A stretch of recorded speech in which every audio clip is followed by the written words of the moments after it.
All right, bud, as requested. If you're all watching this video and you're wondering why the fuck my seats are not in the car, watch my video that I made earlier where I actually take the seats out and I show you guys how to take the seats out in under 15 minutes by taking your time.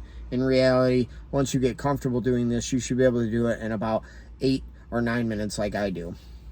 Now, I had somebody comment on the video and they asked me to make a video and tell them why I had ordered a 2023 G80 and why I'm not keeping my 2022. Now, there's things I really don't like about the 2023. The first thing is the new dash. It's awful. It's very Tesla plaid-ish, and that's not in a good way. I don't mean that it runs low nines. It just has that awful new screen that they decided to put in the 2023. It kind of looks like they designed the car and then they just decided to throw a giant triple iPad size screen in the car without any kind of sleek curve that's kind of gives it that driver kind of feel like we have now. We all hate it. I don't think anybody has said, hey, I like the new screen and what do they call it, iDrive system or whatever on the 2023s. Aside from that, there are very, very small changes between the 2022 and the 2023. And the reason that I ordered a 2023 is because when I ordered my car, I was kind of in a hurry to get it. I ordered it before you could even get it, before you could even process an order and build it on BMW USA. I had got wind that somebody else had ordered theirs 2 days before me with software at the dealer. So the dealer had software, but you couldn't build one on the website.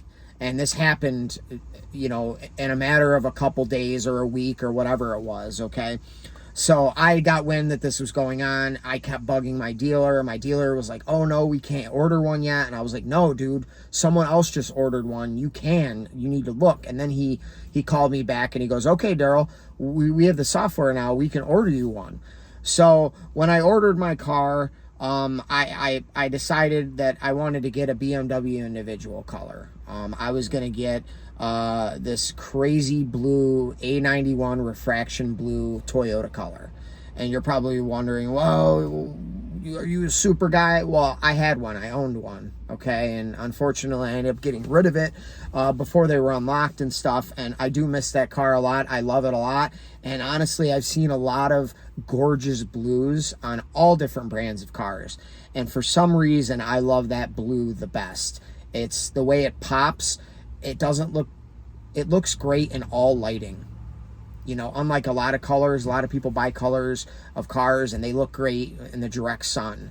Not a lot of colors look good in the dark or in the shade or in low lighting. I'm a photographer, so I'm very picky about lighting and colors and the way things pop and stuff. I probably see things in a little bit more detail than most people. Probably not as much as your average body guy, though. They see everything.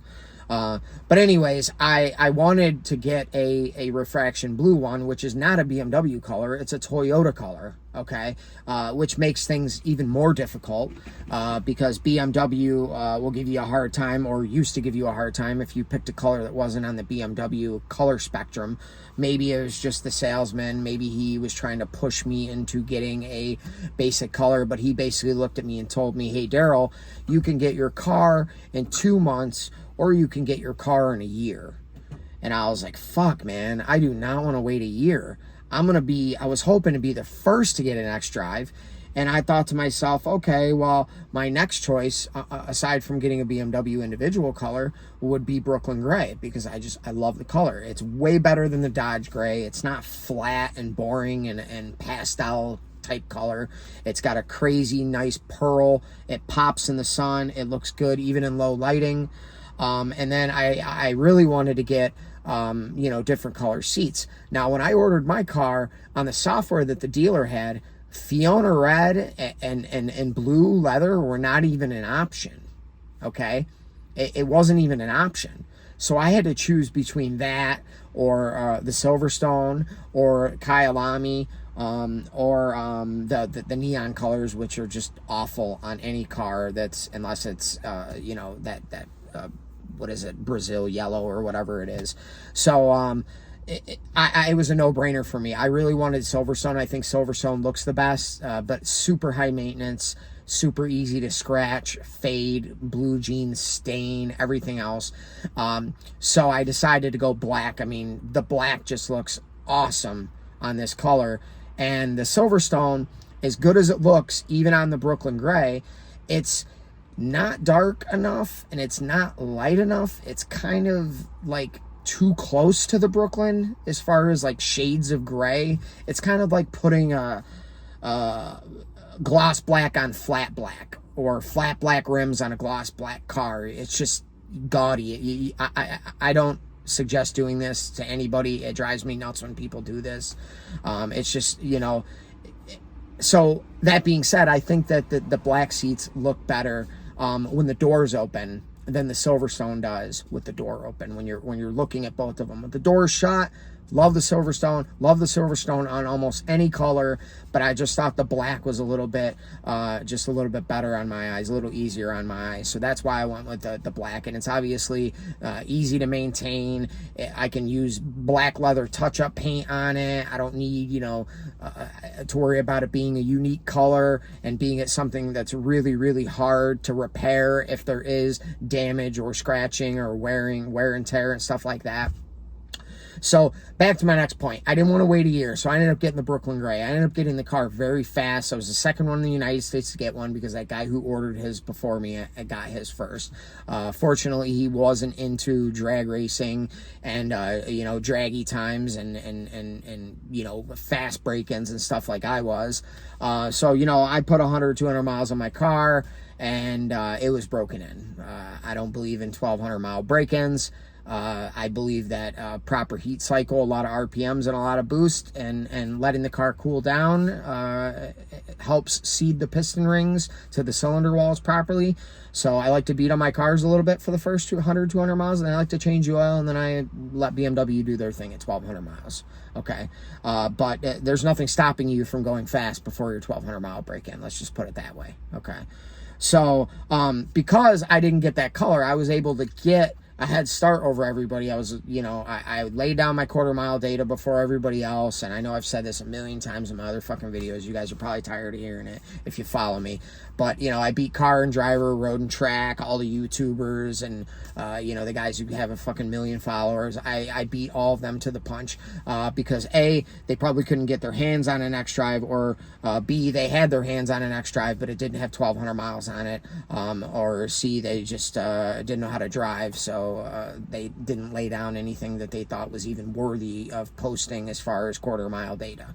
And there were a lot of guys who were laying down two-wheel drive data, and nobody was doing the Xdrive shit. I was kind of the first one to do that. So the whole world was waiting to see what the G80 Xdrive was capable of. And I myself, coming from an X3M, knew its potential, and I knew that it was going to be the GOAT.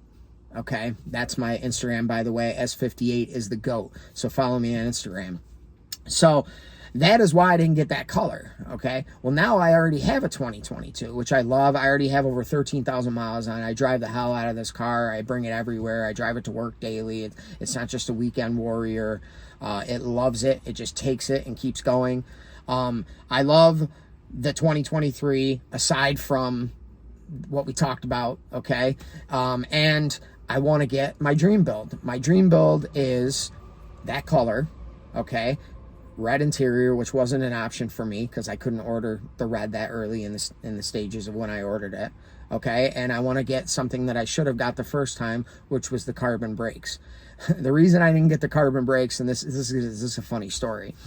I asked BMW if I could pay them extra to paint the calipers a different color, and I offered them a large sum of money, and I wanted them to paint the calipers a different color, and I wanted to retain my warranty for at least my brakes. I don't care if you guys avoid my warranty for the engine or the transmission or something like that, but the last thing that's going to happen to me is I'm going to pay $8,200 for some brakes, and then I'm going to have problems with them, and then you guys are going to tell me that you won't fix them because I painted them a different color and I modified them.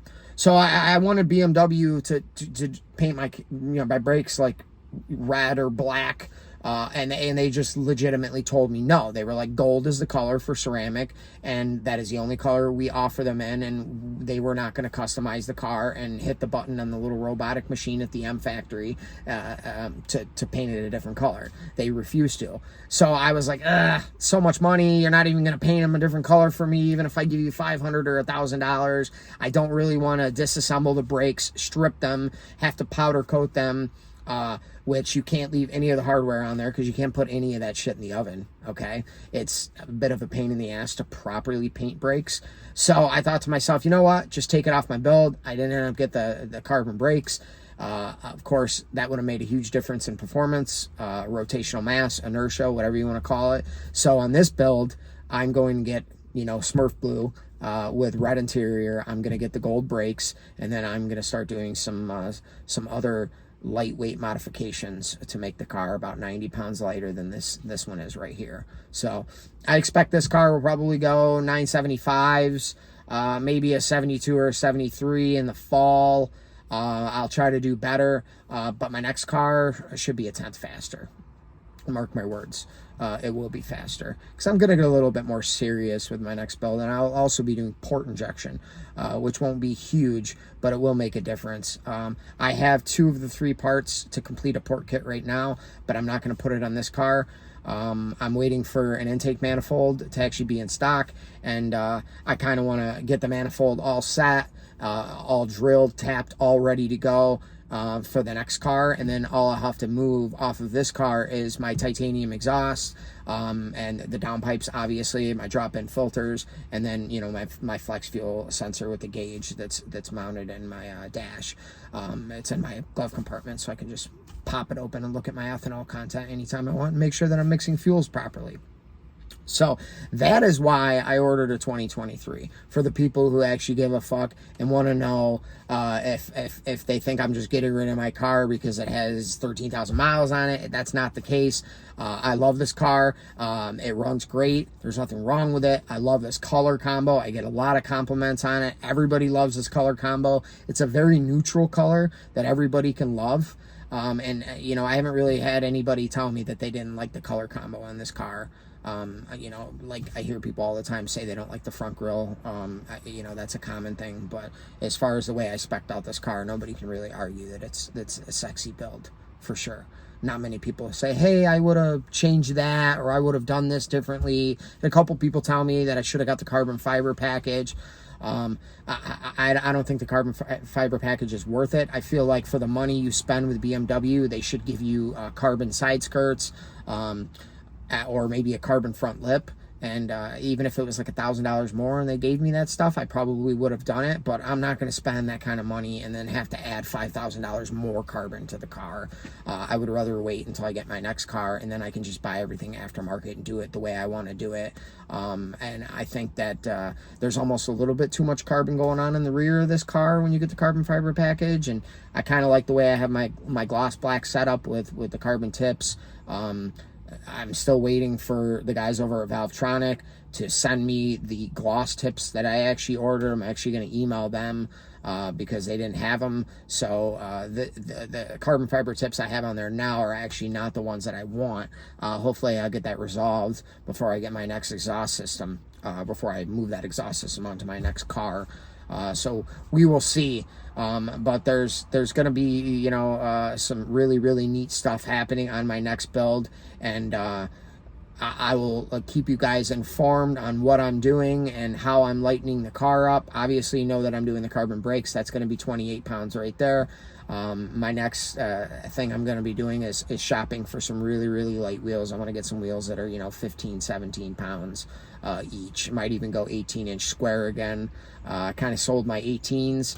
I had an 18-inch square setup. I sold 2 of my 18s to Merrick over at M Powerhouse, and kind of regretting that. I hope he's enjoying those wheels, and I hope he goes really fast on them. So, you know, one of those things where I, you know, sometimes you sell something and you end up regretting it afterwards. I kind of wish I had those wheels. Not that I can't go fast on the 19s, because I've been, you know, very, very fast 60 foots on the 19s.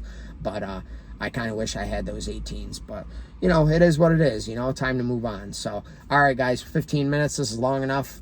I'll see you later.